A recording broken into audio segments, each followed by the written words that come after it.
Hai semua, selamat datang di channel Baca Saham. Pada video ini, kita akan bahas satu topik dengan judul Saham ini sangat murah, harga Rp300 per lembar, valuasi PER hanya 2 kali, tapi... Untuk itu, simak video ini sampai habis ya, agar mendapat pemahaman yang utuh. Mimin mau bahas satu saham yang cukup menarik untuk dijadikan sebagai bahan pembelajaran. PER saham ini hanya 2 kali dan labanya naik 675%. Luar biasa bukan? Tapi di balik peningkatan laba itu, ada hal yang perlu diperhatikan oleh investor. Hal apakah itu? Mimin akan bahas pada video ini, untuk itu nonton hingga selesai ya. Sekarang saya mau bahas laporan keuangan triwulan 2 2021 saham ini.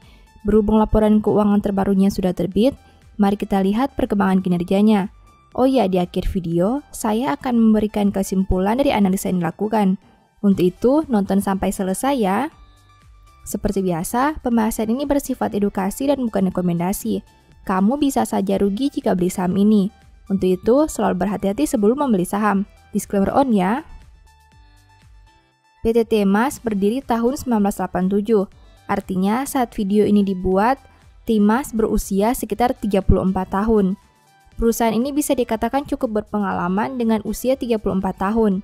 Setidaknya, Timas sudah melewati 3 kali fase krisis dan bertahan hingga saat ini.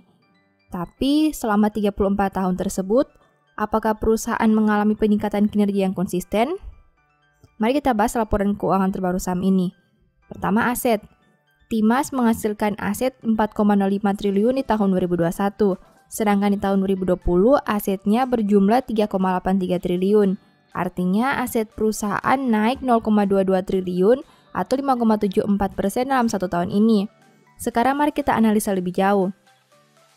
Dari total aset 4,05 triliun, perusahaan punya aset tetap sebanyak 3,1 triliun. Artinya, 76,5% aset perusahaan berada dalam bentuk aset tetap.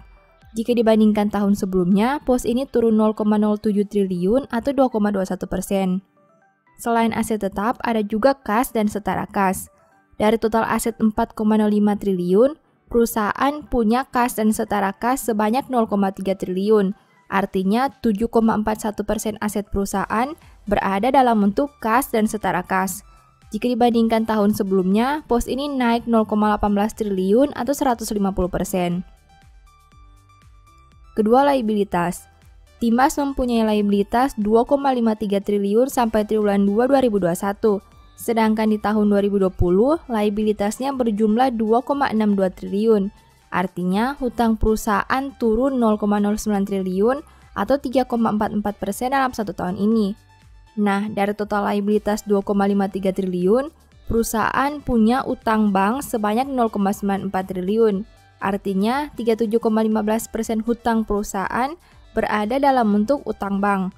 Jika dibandingkan tahun sebelumnya, pos ini naik 0,09 triliun atau 10,59%. Selain utang bank, ada juga liabilitas sewa. Dari total liabilitas 2,53 triliun, perusahaan punya liabilitas sewa sebanyak 0,42 triliun. Artinya, 16,60% total hutang perusahaan berada dalam bentuk liabilitas sewa.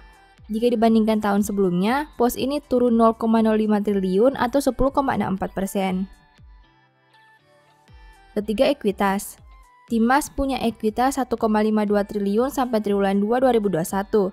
Jika dibandingkan tahun sebelumnya dengan angka 1,2 triliun, berarti ekuitas perusahaan naik 0,32 triliun atau 26,67%. Nah, dari total ekuitas 1,52 triliun, perusahaan punya saldo laba yang belum ditentukan penggunaannya sebanyak 1,28 triliun. Artinya 84,21% ekuitas perusahaan berada dalam bentuk saldo laba yang belum ditentukan penggunaannya. Jika dibandingkan tahun sebelumnya, pos ini naik 0,31 triliun atau 31,96%. Keempat, pendapatan. Timas punya pendapatan 1,53 triliun sampai triwulan 2 2021. Sedangkan di tahun 2020, pendapatannya berjumlah 1,31 triliun. Berarti pendapatan perusahaan naik 0,22 triliun atau 16,79% dalam 1 tahun terakhir. Kelima, biaya pokok pendapatan. Timas punya biaya pokok penjualan sebanyak 1,24 triliun. Sedangkan di tahun 2020, biayanya berjumlah 1,1 triliun. Berarti biaya pokok pendapatan naik 0,14 triliun atau 12,73% dalam 1 tahun terakhir. Keenam, laba. Timas mampu menghasilkan laba sebanyak 0,31 triliun. Jika dibandingkan tahun sebelumnya di angka 0,04 triliun, berarti laba perusahaan naik 0,27 triliun atau 675% dalam 1 tahun terakhir. Ketujuh, rasio keuangan. Timas punya ROE 41,30% dengan NPM 20,46%. Sedangkan untuk sisi resiko, saham ini punya DER 166%. Timas punya rasio profitabilitas yang tinggi karena laba yang naik signifikan. Kamu perlu tahu bahwa kenaikan laba tidak murni berasal dari pendapatan. Jadi, ada kemungkinan ke depannya laba perusahaan bisa turun lagi. Selain itu, DER perusahaan ini cukup mengkhawatirkan dengan angka di atas 150%. Kedelapan, valuasi. Saham ini punya PER 2,80 kali dan PBV 1,16 kali. Valuasi PER Timas otomatis menjadi sangat rendah karena laba yang naik 675%. Begitu juga PBV yang berkurang karena ekuitas yang naik. Tapi pertanyaannya, apakah hal ini dapat terus bertahan dalam jangka panjang? Setelah melihat pembahasan tadi, ini beberapa kesimpulannya. 1. Total aset naik karena saldo kas yang bertambah. Kedua, liabilitas turun karena saldo liabilitas sewa yang berkurang. Ketiga, kenaikan ekuitas berasal dari peningkatan saldo laba. Keempat, laba naik karena adanya penjualan aset tetap. Artinya bukan murni berasal dari peningkatan pendapatan. Kelima, karena laba naik signifikan, rasio profitabilitas perusahaan juga menjadi sangat baik. Tapi ingat, hal itu karena penjualan aset bukan murni dari operasionalnya. Keenam, valuasi PER jadi sangat rendah karena laba yang tumbuh. Demikian analisa singkat saham Timas berdasarkan laporan keuangan triwulan 2 2021. Selalu ingat bahwa pembahasan ini hanya dari sudut pandang pribadi. Tidak ada jaminan pasti profit dan mungkin saja kamu bisa rugi jika beli saham ini.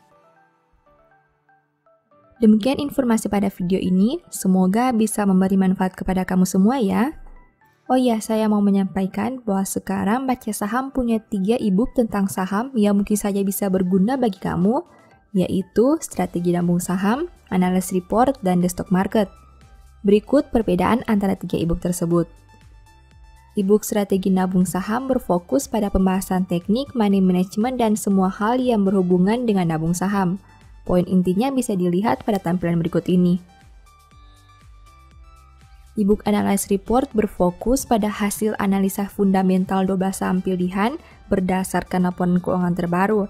Poin intinya bisa dilihat pada tampilan berikut ini. E-book The Stock Market berfokus pada panduan bagaimana menganalisa fundamental suatu perusahaan dan money management yang baik. Poin intinya bisa dilihat pada tampilan berikut ini. Apabila kamu tertarik membeli salah satu dari 3 e-book tadi, silakan chat WA ke nomor yang tertera di layar ya. Ingat, hati-hati terhadap semua jenis penipuan yang mengatasnamakan Baca Saham.